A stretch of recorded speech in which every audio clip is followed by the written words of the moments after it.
Apa kabar? Tidak terasa ya, sudah 6 bulan ini pertengahan tahun. Jalan waktu sangat cepat.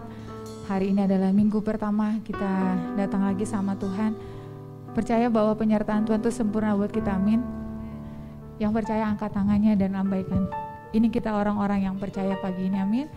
Yuk sebelum kita masuk lebih dalam, datang sama Tuhan. Minta sama Tuhan, Tuhan biar pagi hari ini kami datang dengan tidak sia-sia. Kami datang dengan sukacita Tuhan, kami datang dengan pengharapan. Kami datang dengan ucapan syukur kami yang terbaik buat Engkau. Terima kasih untuk sepanjang minggu ini banyak hal yang ajaib yang sudah kami terima Tuhan. Yang penting ada Tuhan, itu lebih daripada cukup. Kan pagi hari ini kami ada semua karena anugerah-Mu. Kami juga bisa memperingati Tuhan Engkau mati di kayu salib buat kami. Kami orang yang berdosa menjadi tidak berdosa lagi karena Engkau. Kami yang tidak layak menjadi layak karena pengorbanan-Mu. Terima kasih Tuhan, terima kasih. Mari datang sama Tuhan, datang dengan segenap hatimu, ucapkan syukur-Mu.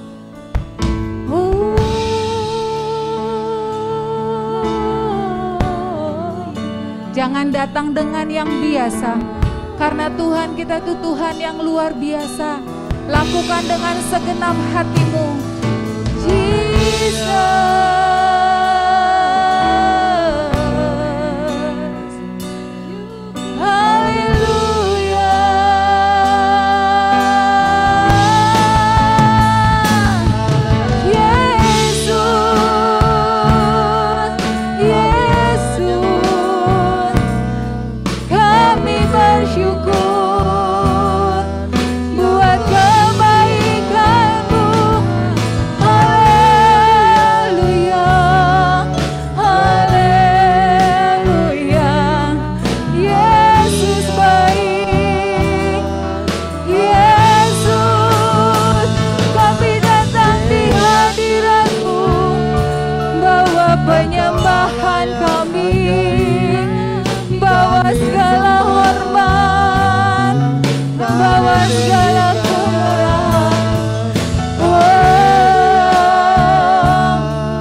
Tuhan, setiap apa yang kami perlukan pagi hari ini, Engkau tahu apa yang jadi kebutuhan kami.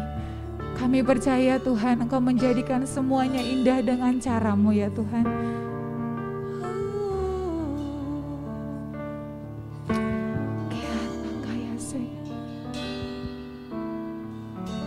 Perhatikanlah bunga bakung di ladang, Tuhan hiasi, Tuhan berkati. Apalagi kita orang percaya, Tuhan pelihara,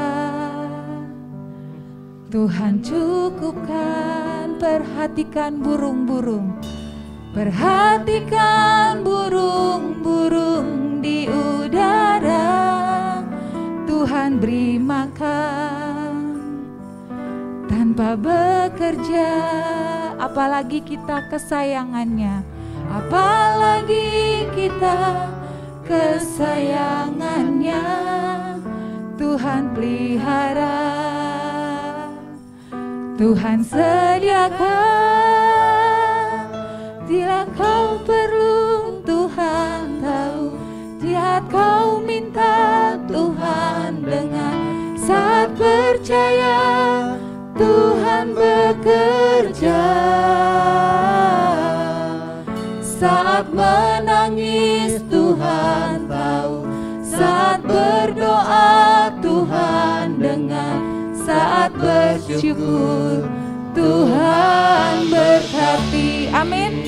Mari ini jadi doa kita sama-sama. Nyanyikan ini dari awal. Perhatikanlah bunga bakung di ladang, Tuhan hiasi tanpa bekerja, tanpa bekerja. Apalagi kita orang yang percaya, apalagi kita orang percaya, Tuhan pelihara, Tuhan cukupkan. Perhatikan burung-burung di udara, Tuhan beri makan. Apalagi kita tanpa bekerja, kita adalah umat kesayangannya. Apalagi kita kesayangannya, Tuhan pelihara, Tuhan sediakan. Saat kau perlu Tuhan tahu, saat kau minta Tuhan dengar, saat percaya Tuhan bekerja,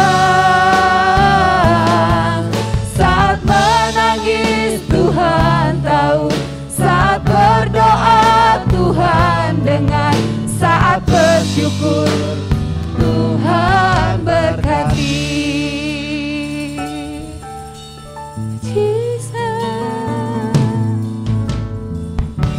Perhatikanlah bunga bakung di ladang. Tidak ada yang seindah bunga bakung di ladangnya Tuhan. Engkau menghiasinya sangat indah. Bahkan jubah Salomo pun kalah indah dengan bunga bakung itu Tuhan. Dan kami adalah orang-orang percaya yang pagi hari ini ada di tempat ini. Engkau Allah yang mencukupi dan Engkau Allah yang menyediakan.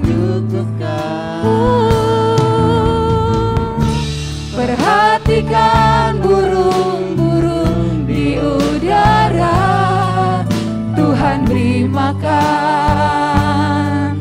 tanpa bekerja. Apalagi kita kesayangannya, Tuhan pelihara. Amin. Tuhan sediakan. Saat kau perlu Tuhan tahu, saat kau minta Tuhan dengar, saat percaya Tuhan bekerja, saat menangis Tuhan tahu, saat berdoa Tuhan dengar, saat bersyukur Tuhan berkati.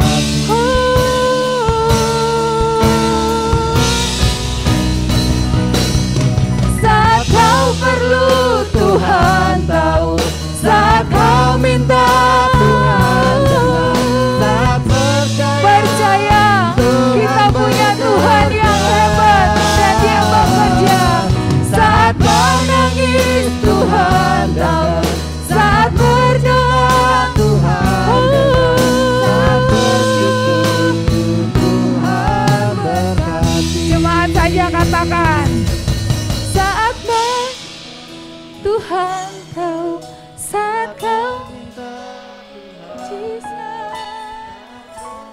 Kami mau jadi orang yang selalu percaya Tuhan, dan Engkau melakukan hal yang ajaib, bekerja dengan ajaib Tuhan. Bahkan saat menangis pun Tuhan Engkau tahu dan menampungnya di kirbat-Mu Tuhan. Bersyukurlah. Sekali lagi katakan, saat kau perlu Tuhan tahu, saat kau minta Tuhan dengar. Jesus. Percaya Tuhan bekerja. Saat menangis Tuhan tahu. Saat kau berdoa Dia mendengarmu. Saat bersyukur, yuk bangkit berdiri, kita mau katakan ini sekali lagi dengan iman. Tuhanku yang maha tahu, saat kau perlu Tuhan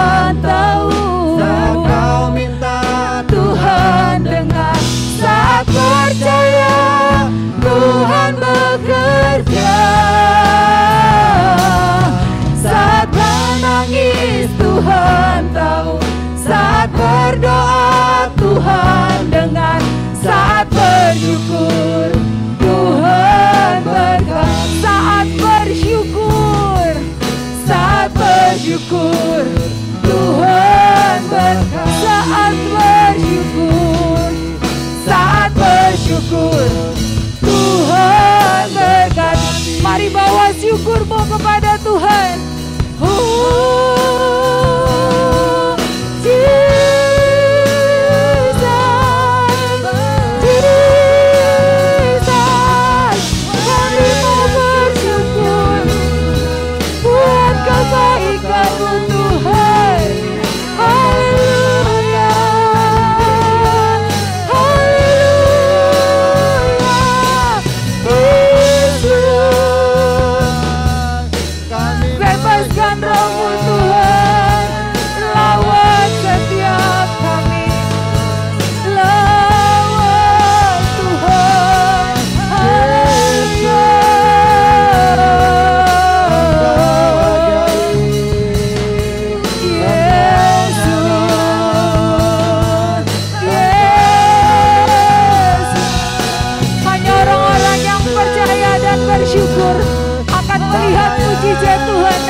Tuhan, burung-burung di udara Engkau pelihara, apalagi kami Tuhan umat kesayangan-Mu.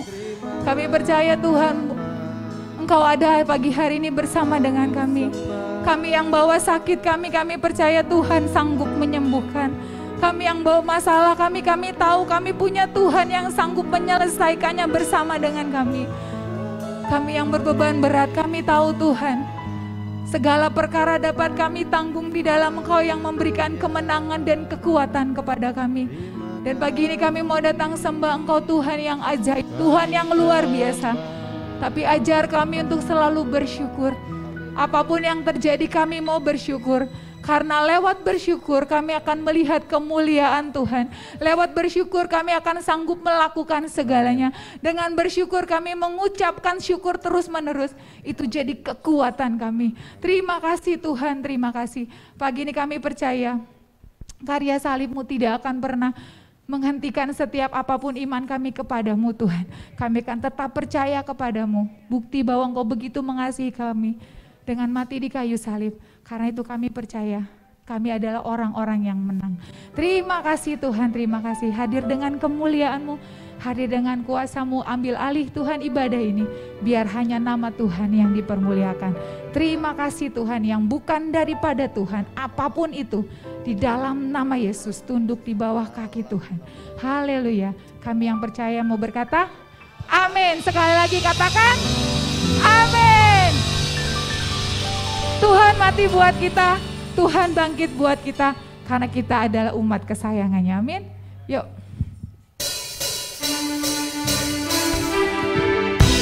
Yo.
dipatahkan, hidupku dipulihkan. Ya Tuhan Allah kemenanganku, Dia sungguh baik. Amin. Dia sangat baik. Yes. Yesus, Dia baik bagi.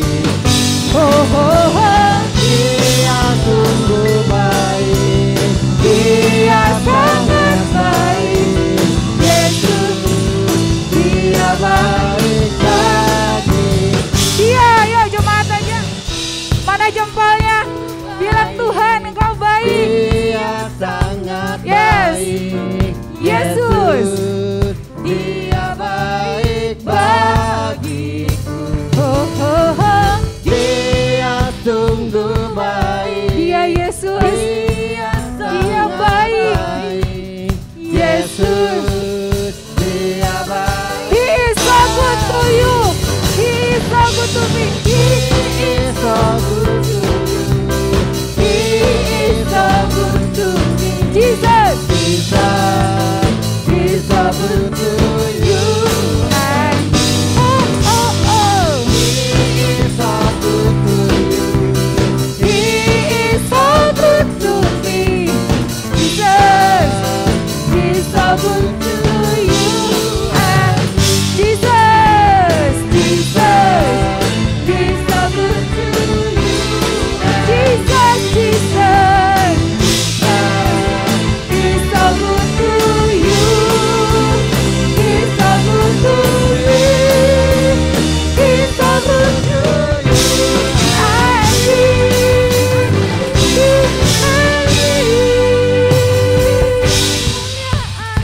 Yo, tercurah dari Surga. siap terima api kemuliaan Tuhan. Kami semua Yes, bangkit bangkit gereja Tuhan. Api kemuliaannya Tercurah dari surga. beritakan pada dunia Siapa Tuhan kita? bahwa Yesus Raja. Kemuliaannya, tercurah dari surga. penuhi kami semua. Bangkit gerejanya, Api kemuliaannya tercurah dari surga. beritakan pada dunia Siapa Tuhan kita? Sekali lagi ya. Api kemuliaannya tercurah dari surga. penuhi kami semua. Bangkitlah gerejanya. Api kemuliaannya tercurah dari surga. Beritakan pada siapa Tuhan? Yesus Raja. Segala raja, segala raja. Sekali lagi dengan iman. Segala raja. Haleluya. Haleluya. Amin. Siapa Tuhan kita? Bagaimana dia? Yes. Wah, masih ada yang bingung, udah lupa ya. Siapa Tuhan kita? Yesus Kristus Tuhan. Harus dengan iman dan yakin. Bagaimana dia? Dahsyat men. Masalahku belum selesai, nggak apa-apa. Penyakitku belum sembuh, nggak apa-apa. Selama ada Tuhan, amin. Bagaimana dia? Bagaimana dia? Dahsyat. Siapa Tuhan kita? Yesus Kristus Tuhan. Bagaimana dia? Dahsyat men. Yes, beri kemuliaan buat Tuhan. Haleluya. Boleh duduk Bapak Ibu? Silakan duduk, kita akan dengar firman.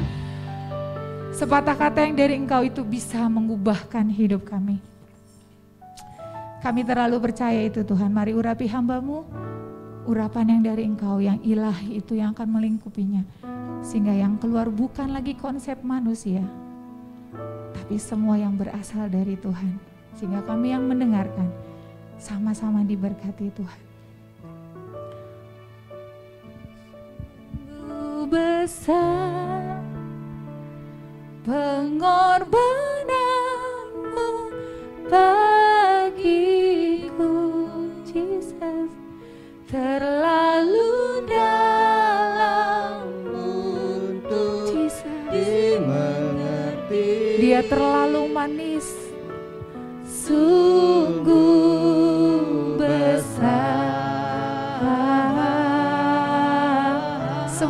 indah yang Dia rencanakan. Bisa yang kau pikirkan tentangku tak terselami bagiku. Sungguh indah, sungguh indah, sungguh besar pengorbananmu bagiku, terlalu dalam untuk dimengerti. Yesusku indah, sungguh besar,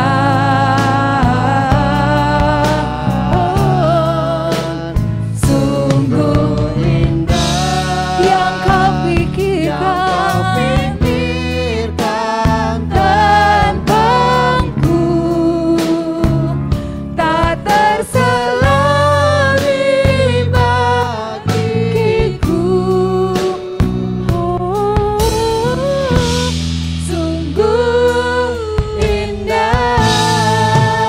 Nyanyikan pujian dari awal. Kemanapun kita pergi, kita akan ketemu sama siapa itu juru selamat kita.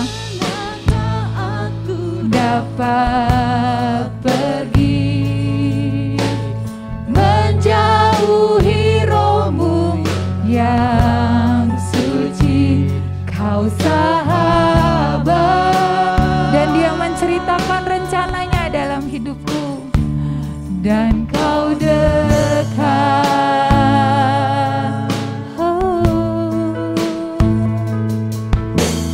Bahkan seluruh pengabdianku tak bisa membalas kesetiaanmu, sungguh mulia. Amin. Dan berharga, sungguh besar pengorbananmu. Terima kasih Tuhan, terlalu dalam, terlalu indah, terlalu ajaib Tuhan. Jesus, sungguh besar. Semua yang kau pikirkan dalam hidup kami, itu yang terbaik Tuhan. Amin. Yang kau pikirkan Jesus, tak terselami bagiku. Sungguh indah.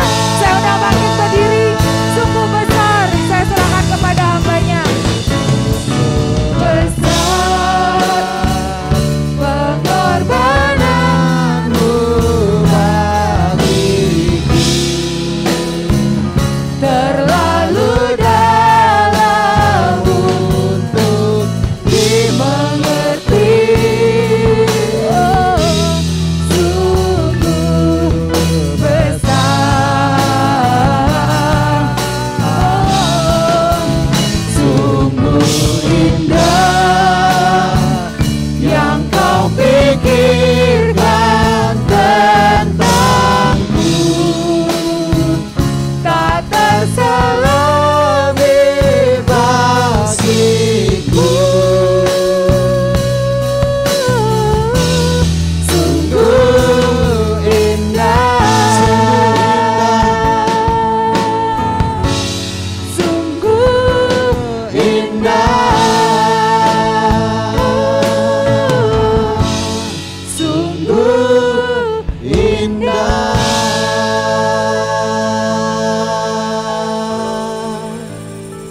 Benar Tuhan, apa yang Kau lakukan bagi kami sungguh indah, sungguh ajaib dan heran, sehingga kami boleh mengenal kebenaran dan hidup di dalamnya. Kami boleh mengalami mujizat demi mujizat dan tanda-tanda heran menyertai langkah kami kemanapun kami berada. Tuhan ada dan kami ada bagi Tuhan. Bapa Sorgawi, biar pujian pagi ini menyenangkan hati Tuhan. Berkat Allah ada bersama dengan kami, sehingga kami yang lemah dikuatkan, yang susah dihiburkan, yang sakit dilawat dengan pemulihan kesembuhan dari Sorgawi. Karena kami percaya yang tidak mungkin bagi kami, mungkin bagi Allah untuk mengerjakannya. Dengan waktu yang sesingkat-singkatnya kami boleh melihat dan merasakan kebesaran Allah. Terima kasih Tuhan. Sebentar kami juga mau duduk diam seperti Maria yang mendengarkan sabda firman-Mu. Biar berikan hati seorang hamba, telinga seorang murid, sehingga firman yang kami dengar tersimpan dan akan menjadi terang yang memberkati kehidupan kami. Pakai hamba-Mu Tuhan di balik salib-Mu, sehingga yang nampak bukan kuat dan kekuasaannya, tapi karena Roh Kudus yang hadir, yang menuntun, yang memberikan hikmat, marifat, sehingga yang disampaikan adalah firman Allah yang datang dari hati Allah, tertuang kepada setiap kami, sehingga kami sama-sama diberkati, kami sama-sama diteguhkan, kami sama-sama dibawa lebih dekat dalam pengenalan akan Allah yang lebih baik hari lepas hari. Dalam nama Yesus Tuhan kami berdoa. Haleluya. Yang percaya sama-sama katakan amin. Silakan duduk Bapak Ibu. Shalom, haleluya, kita berbahagia, kita bersyukur sebab Tuhan itu bukan hanya baik tetapi sangat baik, bukan hanya sangat baik tetapi selalu baik.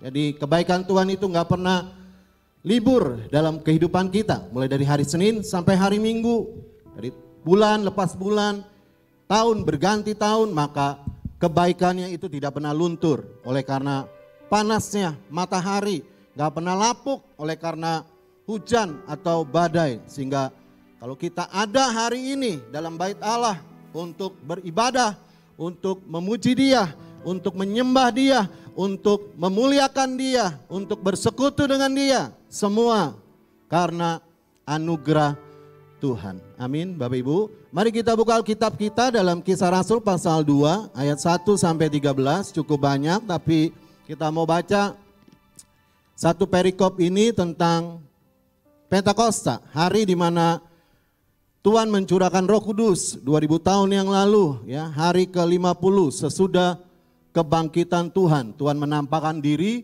selama 40 hari, lalu Dia mencurahkan Roh-Nya selama 10 hari supaya murid-muridnya menantikan janji Bapa di Yerusalem seperti yang dikatakan Tuhan semasa hidup, supaya murid-muridnya tidak meninggalkan Yerusalem tetapi tetap di sana untuk menantikan janji Bapa. Demikian bunyi firman Tuhan.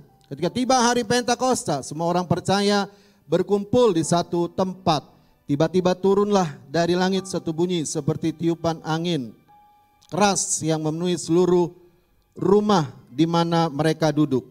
Dan tampaklah kepada mereka lidah-lidah seperti nyala api yang bertebaran dan hinggap pada mereka masing-masing.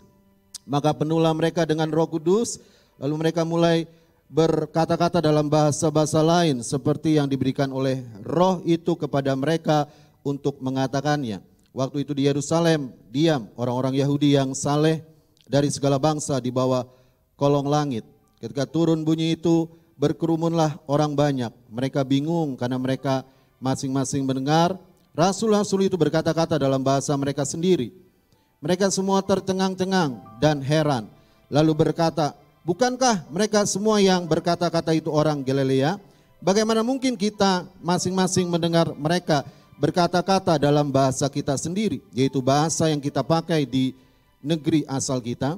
Kita orang Partia, Media, Elam, penduduk Mesopotamia, Yudea dan Kapadokia, Pontus dan Asia, Pirgia dan Pamfilia, Mesir dan daerah-daerah Libya yang berdekatan dengan Kirene, pendatang-pendatang dari Roma, baik orang Yahudi maupun penganut agama Yahudi, orang Kreta dan orang Arab. Kita mendengar mereka berkata-kata dalam bahasa kita sendiri tentang perbuatan-perbuatan besar yang dilakukan Allah. Mereka semuanya tercengang-cengang dan sangat termangu-mangu sambil berkata seorang kepada yang lain, apakah artinya ini? Tetapi orang lain menyindir, mereka sedang mabuk oleh anggur manis. Tuhan berkati. Bapak Ibu yang diberkati oleh Tuhan, kalau kita maju ke depan dalam pasal 2 ayat 16 sampai 18, maka kita mendapati bahwa pencurahan Roh Kudus itu sudah dinubuatkan pada zaman Yoel.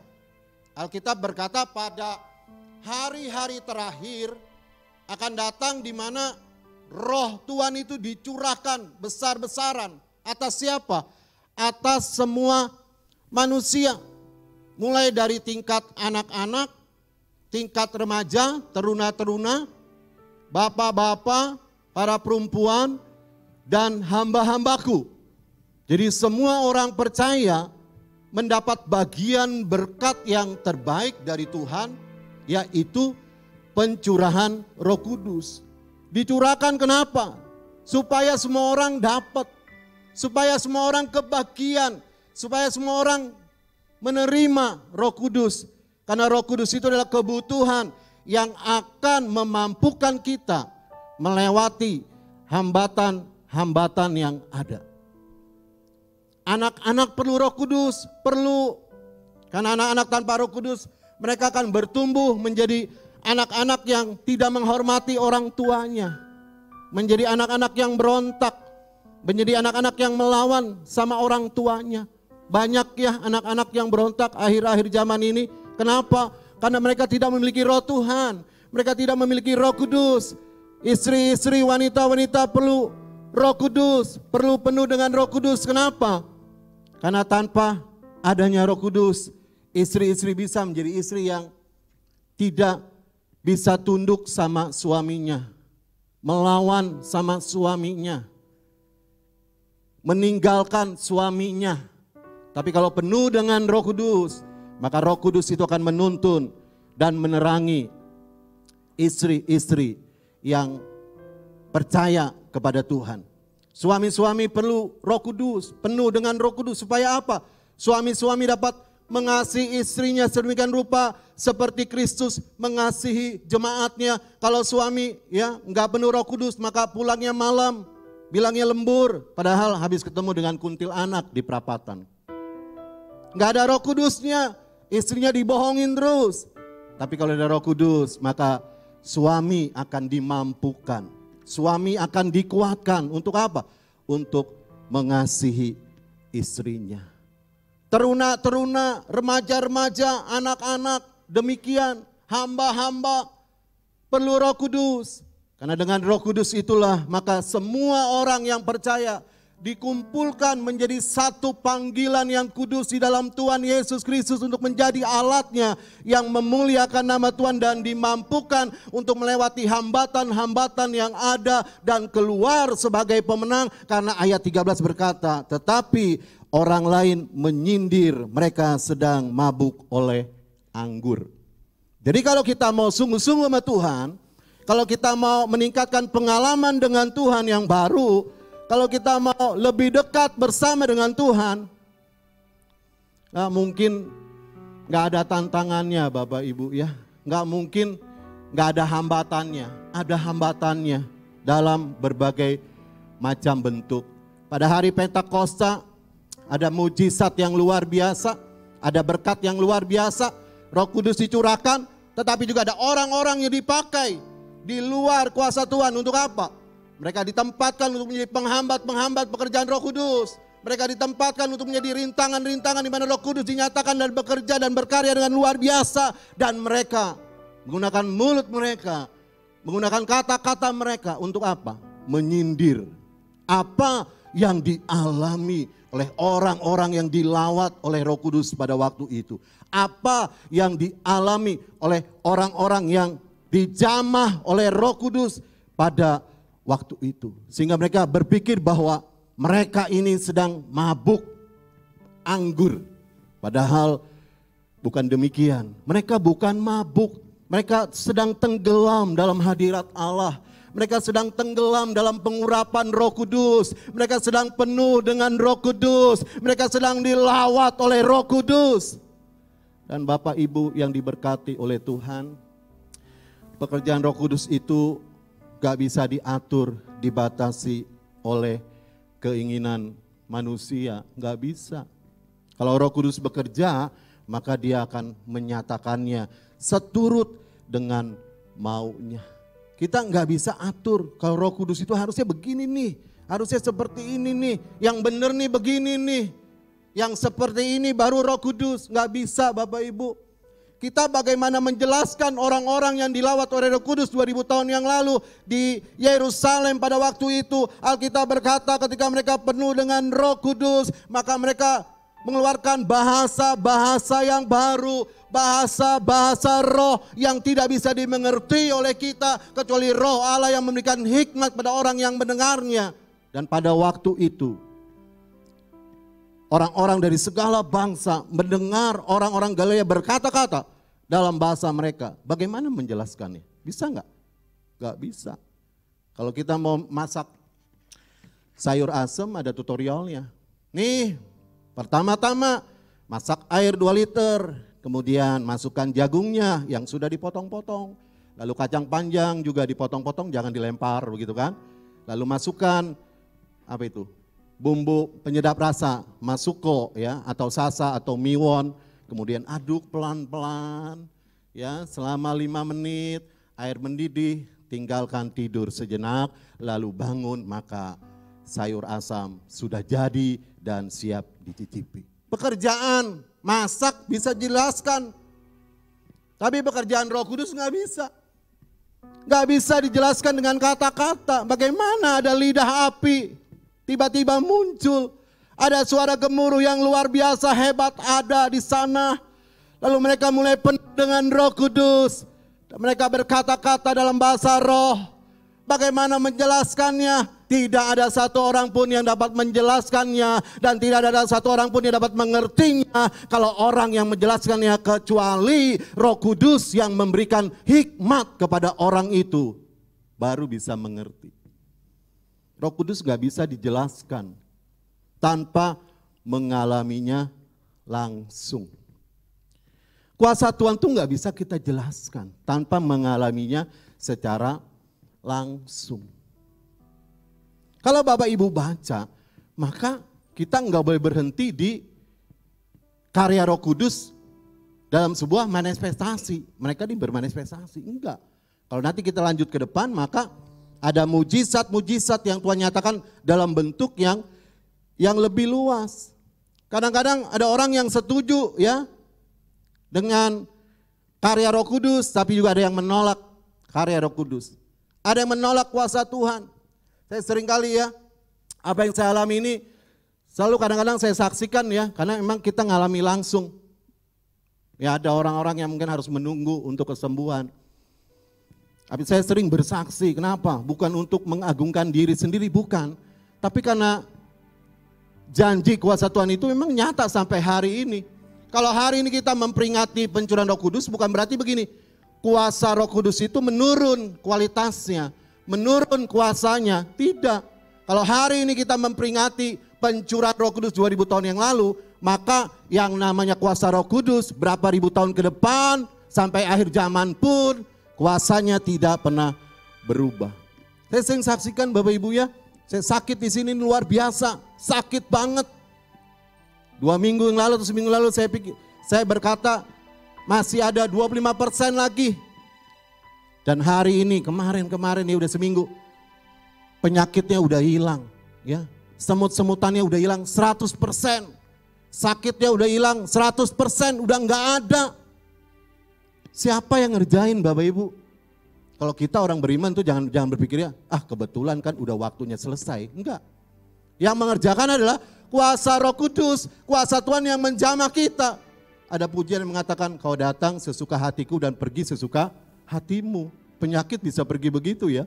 Bisa datang tiba-tiba dalam hidup kita Tapi kita percaya kalau roh Tuhan, kalau Roh Kudus bekerja, maka penyakit itu bisa pergi tiba-tiba meninggalkan kehidupan kita. Karena Tuhan mengirimkan mujizat yang heran dalam kehidupan orang yang percaya. Dan kalau yang belum mengalami, mungkin kita diajarin sabar, tabah, dan tetap bersyukur kepada Tuhan. Dan berdoa dan berseru dan memanggil nama Dia dan beriman dan beribadah. Tiada henti dalam kesetiaan. Karena kita percaya kalau belum disembuhkan, Tuhan ada di sana untuk memberikan kemampuan bagi orang itu untuk memandang Allah yang besar dan imannya tetap kuat di hadapan Tuhan. Ada orang-orang yang disembuhkan ya untuk menyaksikan kebaikan Tuhan. Sehingga orang yang belum disembuhkan tetap punya pengharapan bahwa kuasa Tuhan, kuasa Roh Kudus itu tidak pernah berubah. Dulu, sekarang, dan selama-lamanya. Kalau kita sudah mengalaminya, bagaimana saya menjelaskan saya sembuh dengan lawatan kuasa Tuhan? Gak bisa. Gak bisa.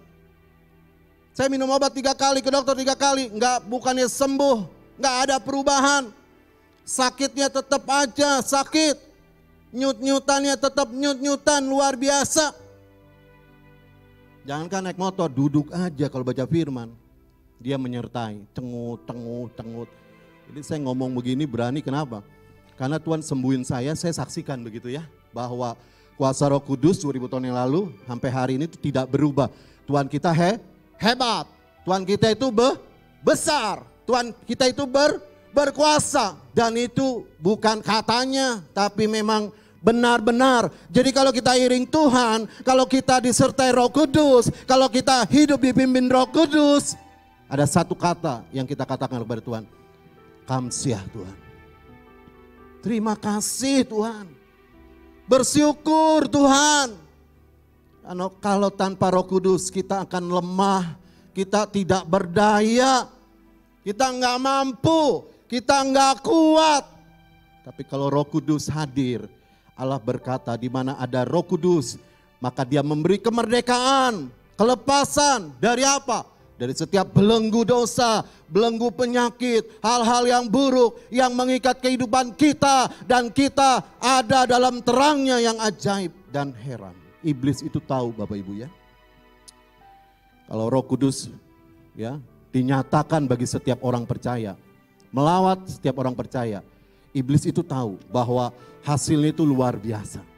Sebab itu dia memberikan hambatan-hambatan dalam banyak bentuk. Ya penyakit lah, ya orang di sebelah kiri kita nyindir lah, sok saleh lah, sok bener lah, sok suci lah, sok apalagi ya begitu. Di sebelah kanan kita ngomong, lu mah gak bakalan bisa berkenan di hadapan Tuhan. Belum kita dengar di belakang kita, lu mah model capcay puyong hai lah, gak bisa serius sama Tuhan.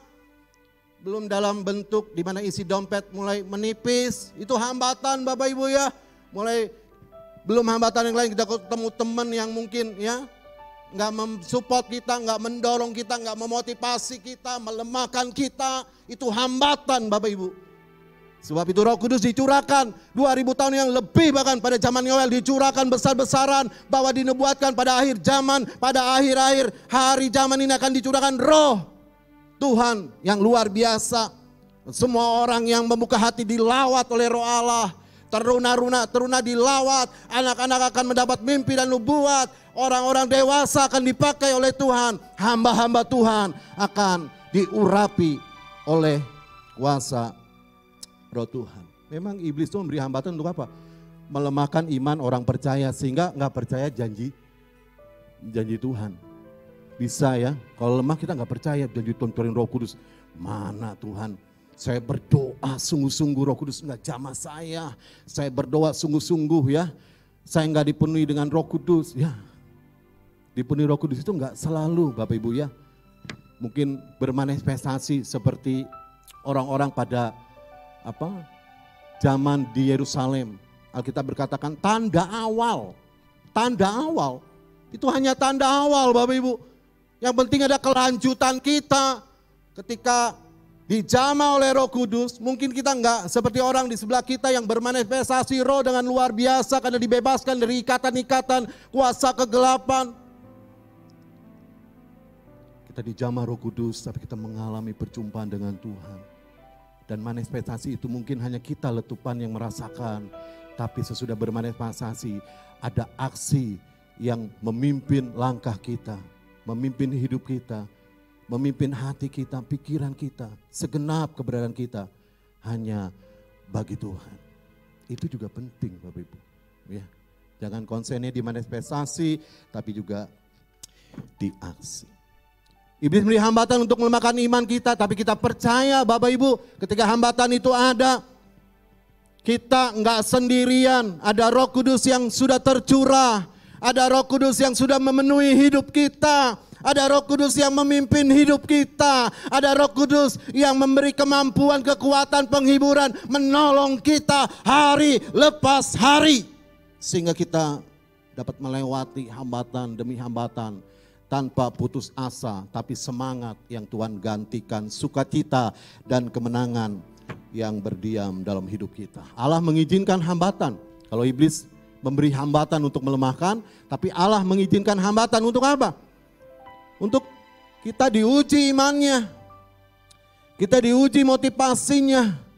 Mau datang Yerusalem, benar-benar nanti janji Bapa atau tidak? Motivasi langkahnya diuji, motivasi imannya diuji. Apa benar-benar sudah kuat dan teguh bahwa Tuhan sanggup mencurahkan rohnya yang terbaik besar-besaran bagi orang yang percaya kepada Dia. Diizinkan ya, waktu kita mau ketemu Tuhan, waktu kita mau alami mujizat Tuhan, waktu kita mau alami karya Roh Kudus, diizinkan hambatan itu terjadi dengan berbagai macam hal tadi. Diuji apanya? Motivasinya. Diuji apanya? Imannya. Kalau kita udah diuji imannya, motivasinya udah lulus, imannya udah lulus, maka saya percaya apa yang dijanjikan Tuhan itu menjadi kenyataan dalam hidup kita. Sekos itu pengen ketemu sama Tuhan. Dia itu secara materi udah katakan dalam tanda kutip ya, kalau dia duniawi dia nggak perlu Tuhan. Dia udah kaya raya hasil dari penggelapan pajak. Dompetnya sudah nggak muat isiin uang, karungnya udah nggak muat isi uang, kamarnya mungkin nggak muat isi uang, kopernya nggak muat isi uang. Udah penuh dengan uang hidupnya, dari atas kepala sampai ujung kaki semuanya uang. Mungkin dia tidur sama uang, dia bersama-sama dengan uang. Di mana ada dia, di mana ada dia, harta menyertai dia. Dia nggak kekurangan, dia serba cukup. Tapi satu ketika ya, hatinya merasa kosong, ada sesuatu yang kurang. Dan dia tahu jawabannya, yang kurang adalah Tuhan dalam hidupnya. Sehingga dia mencari Tuhan. Ketika dia mencari Tuhan, hambatan itu ada dalam dirinya karena dia pendek. Tapi hambatan itu ada di luar dari dirinya karena banyak orang yang menggerumuni Yesus. Dan ketika dia mau melewati, mau berjumpa dengan Tuhan, gak bisa, gak semudah yang kita bayangkan. Lalu ketemu Tuhan dan berkata, Shalom Tuhan, Shalom Rabi. Aku mau percaya kepadamu dan berkati aku. Dan aku mau mengikutmu Tuhan, aku mau mengabdi kepadamu, aku menjadi pelayanmu. Tidak. Badannya pendek kata Alkitab. Dan ketika badannya pendek, orang-orang mungkin yang ngumpul di situ badannya lebih tinggi daripada Sakeus. Gak mudah untuk Sakeus melihat, kecuali Sakeus lebih tinggi daripada orang-orang yang berkumpul pada waktu itu. Lebih mudah, tapi Sakeus pendek gak bisa. Tapi dia begitu ada hambatan, dia gak berhenti di satu titik itu. Dia mulai berusaha bagaimana caranya aku supaya bisa ketemu Tuhan dan memanggil Tuhan. Tuhan, Engkau juru selamat yang ajaib dan heran. Tuhan, Shalom, aku menerima damai sejahtera-Mu. Dia mulai menerobos kumpulan orang-orang itu. Dia naik pohon ara. Dan dia bisa berjumpa dengan Tuhan. Amin Bapak Ibu. Motivasinya gak bisa dihentikan oleh kumpulan orang banyak. Motivasinya yang ketemu gak bisa dihentikan oleh badannya yang pendek. Motivasinya gak bisa dihentikan oleh apapun yang ada. Kenapa? Karena hatinya berbicara Tuhanlah yang utama dan pertama. Hatinya berbicara dan bergelora. Harta tidak ada artinya tanpa Tuhan dalam hidupnya. Kemegahan yang dia miliki tidak ada artinya tanpa Tuhan berkarya dalam hidupnya. Itu yang mendorong langkah dia untuk terus maju dan maju dan maju dan maju. Melewati hambatan demi hambatan, terus sampai ketemu dengan Tuhan dan bersyukur. Tuhan menghargai orang yang motivasinya sungguh-sungguh ketemu Tuhan. Imannya kuat dan percaya kepada Tuhan. Berkat Allah tercurah bagi Sakeus dan berkata, Tuhan, separuh hartaku lempar. Gak ada gunanya, Tuhan lebih penting. Karena hartanya dari hasil pemerasan. Yang aku peras, aku gantikan Tuhan. Berlipat-lipat. Dia udah gak mikirin lagi harta yang diraih dari jalan gelap. Harta yang diraih dari jalan yang salah, yang tidak sesuai dengan firman Allah. Tuhan lebih penting dari segala-galanya. Motivasinya teruji, imannya teruji. Lewat apa? Hambatan yang ada Bapak Ibu. Waktu kita mau jumpa iring Tuhan, melayani Tuhan. Ada hambatan-hambatan yang ada, jangan takut dan putus asa. Amin. Ada Tuhan, tangannya terangkat bagi kita. Kalau kita setia terus percaya kepada Dia. Kalau kita setia beribadah kepada Dia. Kalau kita setia melayani Dia. Saya percaya tangannya tidak berat untuk terangkat dan memberkati hidup kita hari lepas hari. Dalam banyak bentuk. Bukan hanya berkat materi. Damai sejahtera ku tinggalkan bagimu. Lewat apa? Lewat karya Roh Kudus. Amin Bapak Ibu. Satu kata yang kita katakan, kamsiah Tuhan. Terima kasih. Amin. Kita tidak mencari, Tuhan yang mencari. Kita tidak berusaha, Tuhan yang berkorban bagi kita. Kita berdiam, Tuhan yang mengejar. Tapi waktu Tuhan sudah mengejar kita, saatnya kita mengejar Tuhan. Saatnya kita mencari Tuhan lewat pimpinan Roh Kudus. Selagi sehat, kuat, berkat Allah mengalir, hambatan harus kita lewati, ketemu Tuhan, melayani Tuhan. Itu yang terpenting. Sehingga hati kita terpelihara, iman kita terpelihara, motivasi kita terpelihara. Tuhan tidak tergantikan oleh apapun dan apa yang kami alami hari lepas hari. Amin Bapak Ibu. Berterima kasih Roh Kudus dicurahkan bagi kita.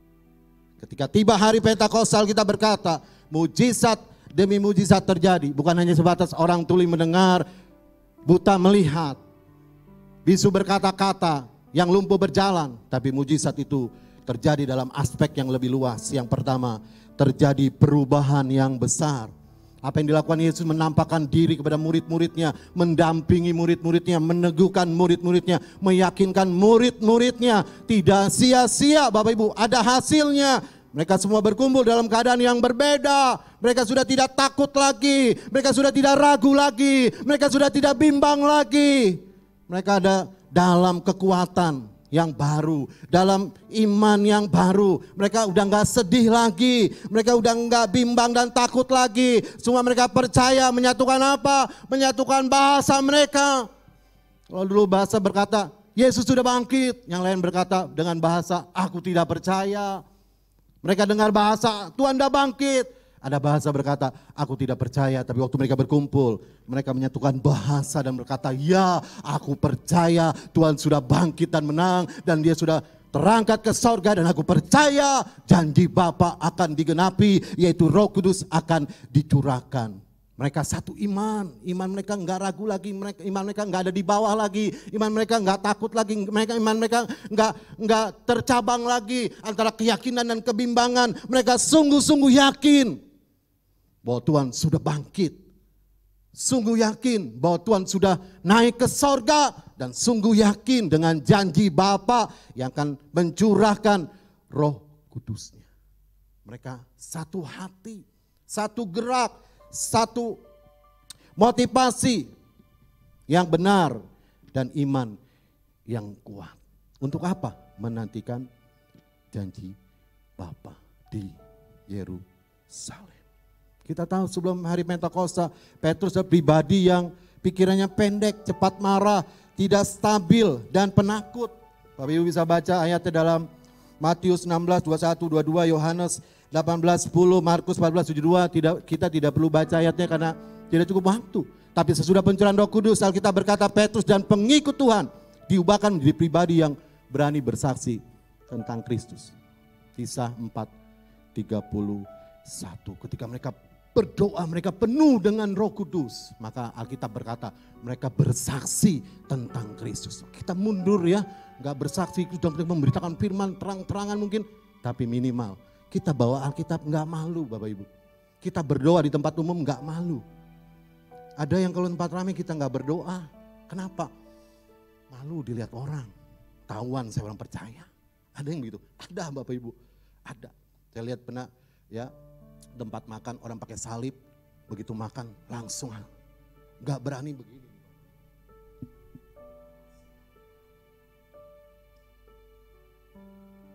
Nggak berani, malu. Tapi ada juga yang pakai salib, begitu sotomi datang langsung. Orang begini kita tahu nih agamanya apa? Kristen ya, orang percaya. Gak mungkin ya orang percaya, orang di luar percaya duanya.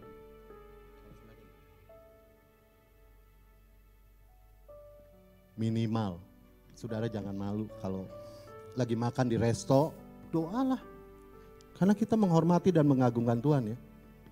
Kita menghargai pengorbanan Tuhan. Dan perubahan itu akan dimulai dari yang kecil tadi. Bawa Alkitab, nggak usah dibungkus sama kertas koran, apalagi kertas kado.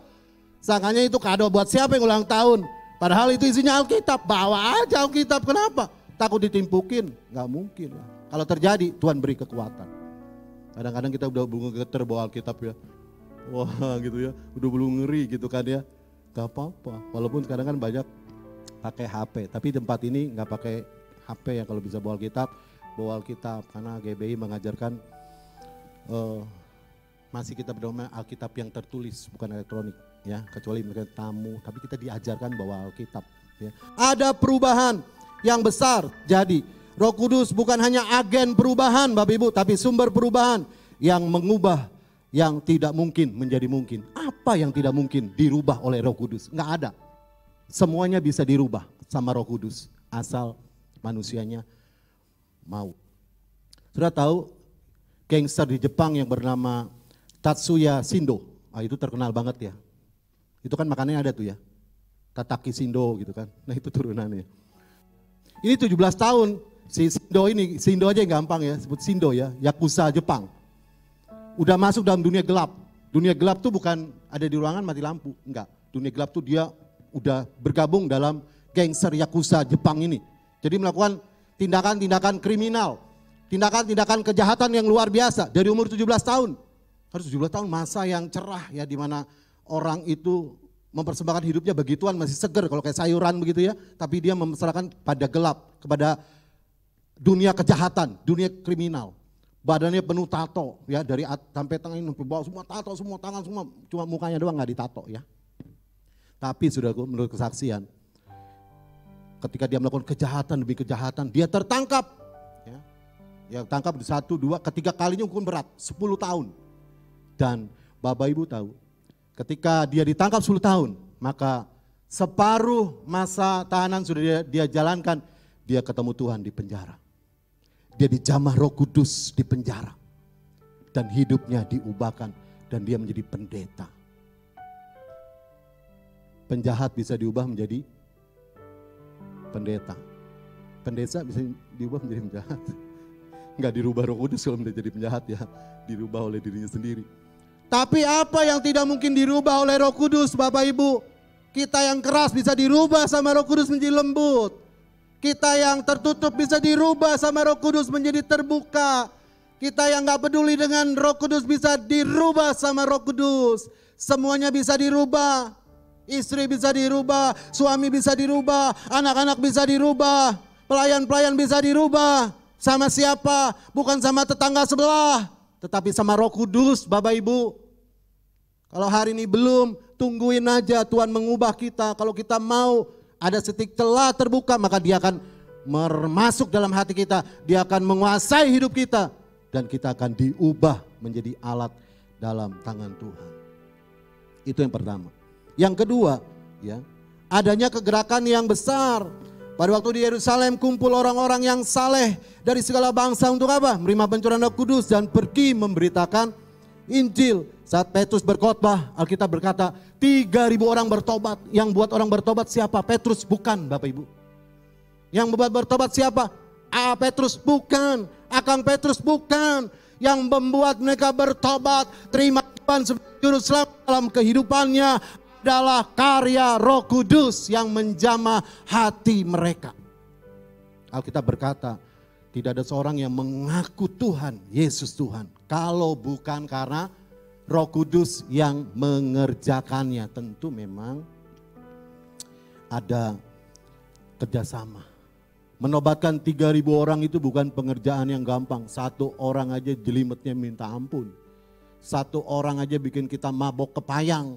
Kalau bukan Roh Kudus yang mengerjakannya, kalau bukan Roh Kudus yang mengetuk hati orang, kalau bukan Roh Kudus yang menjamah hati orang, gak bisa tiba-tiba aku percaya Tuhan. Tapi hari itu ketika Petrus berkhotbah dalam pengurapan Roh Kudus yang maksimal, maka mereka membuka hati. Mereka mau berkata, aku mau menjadi pengikut Tuhan. Aku percaya kepada karya Roh Kudus. Dan tidak berhenti di sana. Kisah 8, 35, 37 kegerakan ini menjadi sebuah roda yang terus berputar hari lepas hari, berganti terus. Tapi dia terus berjalan menjamah setiap orang, dilawat oleh kebenaran firman Allah. Kalau kita baca dalam Kisah 8, 35, 37, maka Filipus bersaksi dan membaptis Sida-Sida Ethiopia. Ratu Sindake ini sedang baru selesai ibadah di Yerusalem. Dan ketika mereka dalam rombongan bersama Sida-Sida pulang kembali, Roh Allah menjamah Filipus dan berkata, hampiri mereka, katakan dan saksikan tentang kebenaran firman Allah. Dan kebetulan ratu mereka sedang membuka kitab Yesaya yang berkata tentang pembantaian Kristus. Dan mereka gak ngerti maksudnya apa dari ayat ini. Lalu Filipus bertanya, mengertikah Tuhan yang Tuhan baca ini? Lalu mereka berdampingan satu kereta dan berdiskusi tentang kebenaran firman Allah. Dan Filipus menjelaskan bahwa ayat yang dibaca itu adalah tentang Kristus yang berkorban bagi orang berdosa. Dan ketika mereka sedang dalam perjalanan, tiba-tiba mereka melihat air dan berkata, tidakkah ya kita dibaptis saja?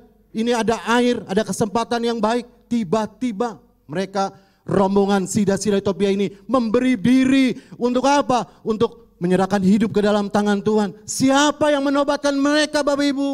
Kegerakan Roh Kudus. Filipus dipakai menyaksikan tentang Yesus Tuhan yang berkorban. Yesus Tuhan yang mengasihi manusia. Yesus Tuhan yang mengampuni dosa melalui kematian dan kebangkitannya di Bukit Golgota. Maka Sida-Sida Ethiopia ini bersama dengan rombongannya membuka hati tanpa keras hati. Membuka hati tanpa menundanya. Karena ini penting kerajaan Allah dan keselamatan terjadi. Kisah 10, 34, 48 Petrus membaptis keluarga Cornelius. Keluarga yang pakem dengan keyahudian diubahkan lewat kuasa firman. Murid-murid dari Siprus, Kirene dipakai oleh Allah untuk apa? Bukan hanya mengabarkan Injil kepada orang Yahudi, tetapi juga kepada orang Yunani. Kisah 11 ayat 20 sampai 21. Akhirnya Paulus Barnabas pergi mengajarkan Injil kepada kerajaan Romawi. Kisah 13 2. Bapak Ibu, kalau Roh Kudus securah dan berkarya menjamah dan melawat, maka banyak hati yang mudah tergerak. Kita bermanifestasi, tapi kita beraksi bagi Tuhan, mewujudkannya. Sehingga sindiran orang tidak terbukti. Ledekan orang tidak berbukti. Ya. Kata-kata negatif pandangan orang di luar non-Pentakosta tidak terbukti. Kenapa? Karena waktu dijamah kita bermanifestasi dan mewujudkan aksi. Cinta Tuhan. Cari Tuhan, setia sama Tuhan. Gimana mereka dapat menyindir kita? Gak bisa. Makanya yang penting aksinya dilanjutkan. Ya, kan saya sering bilang orang Pentakosta diledek-ledek sama, bukan sama agama yang lain Bapak Ibu, kadang-kadang sama-sama agama Kristen. Orang tuh punya apa ya, punya kaplingnya sendiri, kalau saya sederhanakan begitulah. Ada yang cocok ibadahnya.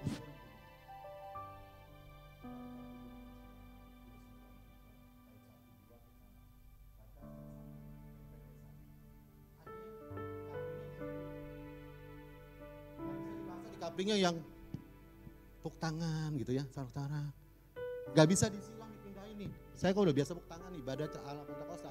Saya di tempat yang tidur saya, bobo di gereja. Tapi ada orang yang cocok kaplingnya di Pentakosta, gak bisa dipaksa.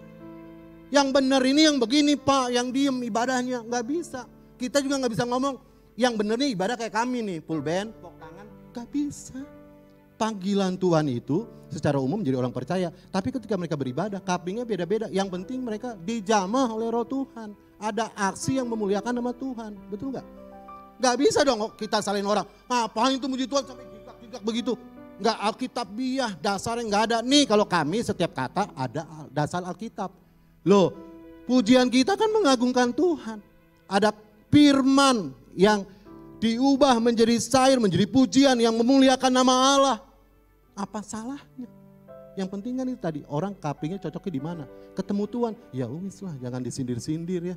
Jangan diledek-ledek, jangan aduh tuh kayaknya Pentakosta, ya aliran yang menjijikkan gitu, yang mengerikan, wah gitu kan, nggak gitu juga. Ya kita harus saling menghargai, apalagi satu tubuh, jangan. Yang penting gini ya, apa ya? Ada buah aksinya itu loh, mencari Tuhan, ibadah Tuhan. Kan orang yang ngeledek Pentakosta kan nggak bisa menjangkau orang yang begitu. Kenapa? Karena dia kapingnya nggak di situ, kapingnya di sini loh, di Pentakosta ya. Terima Roh Kudus, manifestasi, ya. Lalu dia beraksi melayani dinda Tuhan. Di mana salahnya kita? Kesel deh, ya enggak? Di mana salahnya? Orang mencari Tuhan kok melalui lawatan Roh Kudus dengan caranya yang berbeda dengan satu tujuan. Orang itu kan dijamah, orang itu kan ibadah, orang itu kan melayani Tuhan. Di mana salahnya? Enggak ada salahnya. Jadi yang kedua ada kegerakan yang besar dari mulut ke mulut, ya, dari hati ke hati. Siapa yang menggerakkan? Roh Kudus. Yang ketiga Bapak Ibu, adanya kesadaran Tuhan menjadi kebutuhan. Itu datang dari Roh Kudus. Semua datang berkumpul, nggak dijanjikan.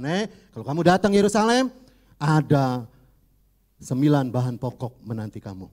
Nggak ada. Ada orang yang berkumpul bukan karena Tuhan Yesus, tapi sembako. Ada. Bukan di sini ya, di tempat-tempat lain. Jadi dimanfaatkan. Sebenarnya gini, program gerejanya bagus, menjangkau manusia yang apa ya, ada di garis pergumulan ekonomi gitu ya, bagus lah gitu ya. Tapi kadang dimanfaatin. Jadi ada 4 gereja, dia tahu nih, gereja ini jam segini. Dia datang gereja dapat 9 sembako, gula, beras, segala macam ya. Nanti dia tahu nih, jam 11 esok, dia pergi lagi, dapat lagi. Dia 3 bulan keliling, buka warung sembako Bapak Ibu ya. Orang-orang di Yerusalem kumpul bukan karena sembako Bapak Ibu, bukan dipaksa, nggak dijanjikan oleh orang. Mereka yakin ada janji Bapa. Yesus berkata, tunggu di Yerusalem, aku akan mencurahkan rohku besar-besaran kepadamu. Dan rohku itu akan memberkatimu, rohku itu akan menyertaimu, rohku itu akan memampukanmu, rohmu akan memberikan mujizat dalam hidupmu. Dan mereka yakin, mereka berkumpul dari segala bangsa, kata Alkitab, bukan hanya dari sekitar Yerusalem.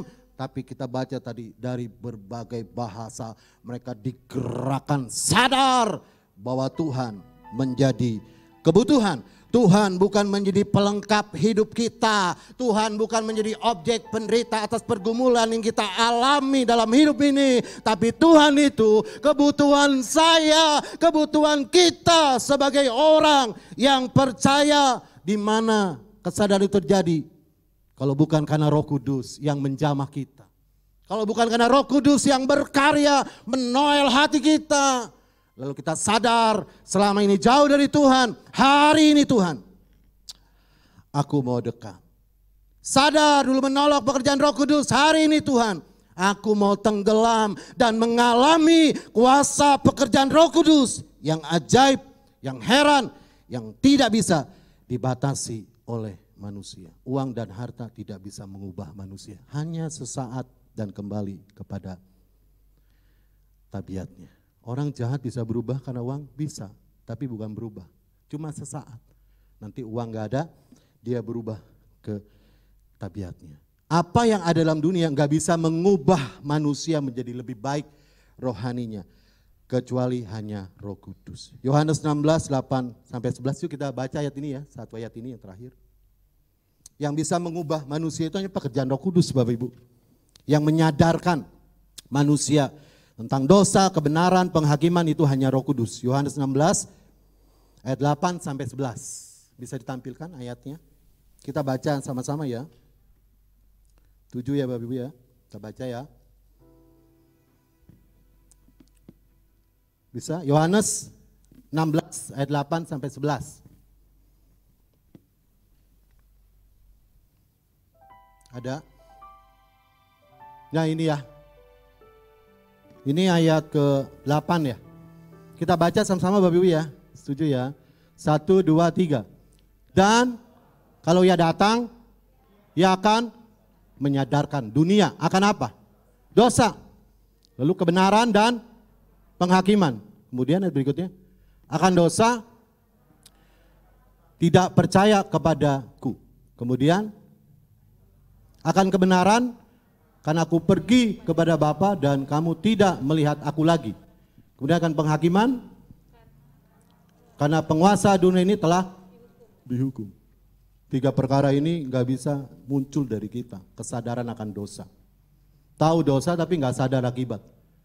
Kalau bukan Tuhan yang menjamah kita. Kalau Tuhan jamah kita, Roh Kudus, kita tahu dosa, sadar akibat dosa, itu dari Roh Kudus. Lalu kebenaran. Kita nggak bisa sadar bahwa Tuhan memang benar-benar sudah mati, bangkit, naik ke sorga, memberi kemenangan. Itu hanya Roh Kudus. Kebenarannya itu nggak bisa dirubah. Kalau Roh Kudus jamah, benar itu Tuhan. Yang Tuhan kerjakan benar. Tuhan lahir benar, Tuhan mati benar, Tuhan bangkit benar, Tuhan naik ke sorga benar, Tuhan menyerah Roh Kudus benar, Tuhan akan datang kembali benar. Dan itu dari Roh Kudus. Penghakiman bicara tentang apa? Bahwa Tuhan sudah mengalahkan kuasa maut dalam pengorbanannya di kayu salib. Dan kesadaran itu datang dari Roh Kudus. Bapak Ibu yang diberkati dikasih Tuhan, hari ini kita memperingati penyerahan Roh Kudus. Saya percaya kuasanya tidak pernah berubah, tidak berkurang, kasihnya tidak pernah berubah dan berkurang. Roh Kudus akan pasti memberi kekuatan bagi kita yang percaya untuk apa? Untuk dapat melewati hambatan yang ada ketika kita mau mencari Dia, sungguh-sungguh pada Dia, dan Dia akan memberikan jalan keluar yang terbaik. Janji Bapa itu sudah dicurahkan, sudah digenapi, pencurahan Roh Kudus sudah digenapi, tinggal satu yang belum. Dia akan datang kembali dan itu pasti terjadi. Mari Bapak Ibu ambil keputusan untuk kita terus disertai, dipenuhi, dipimpin oleh Roh Kudus, sehingga waktu Dia datang kita dalam keadaan yang layak pergi bersama dengan Dia ke sorga. Amin. Tuhan memberkati. Mari kita tundukkan kepala, kita akan berdoa. Bapa, terima kasih buat kebenaran ini sudah kami dengar tentang karya Roh Kudus yang memberikan mujizat di tengah hambatan yang kami ada. Mungkin hari-hari ini kami ketemu berbagai macam hambatan, tapi itu tidak menghentikan sebuah perubahan, kegerakan. Percaya Roh Kudus lebih besar dari segala-galanya. Tuhan tolong umat-Mu sedang ada dalam beban berat, pergumulan. Beri kekuatan, beri penghiburan, beri kemampuan, jalan keluar. Sehingga langkah mereka tidak berhenti mencari wajah Tuhan, untuk mendengar firman Allah, untuk duduk diam bersama dengan Tuhan. Hamba-Mu berhenti berbicara, Roh Kudus berkaryalah, menjabarkan kebenaran firman yang kami dengar hari ini dengan lebih jelas lagi, sehingga firman itu bukan hanya tersimpan tapi tertanam, bukan hanya tertanam tapi dia berakar dengan kokoh sampai Tuhan datang kedua kali menjemput kami sebagai mempelai yang dewasa. Dalam nama Yesus Tuhan kami berdoa, kami bersyukur, kami berserah. Haleluya. Yang percaya sama-sama katakan amin.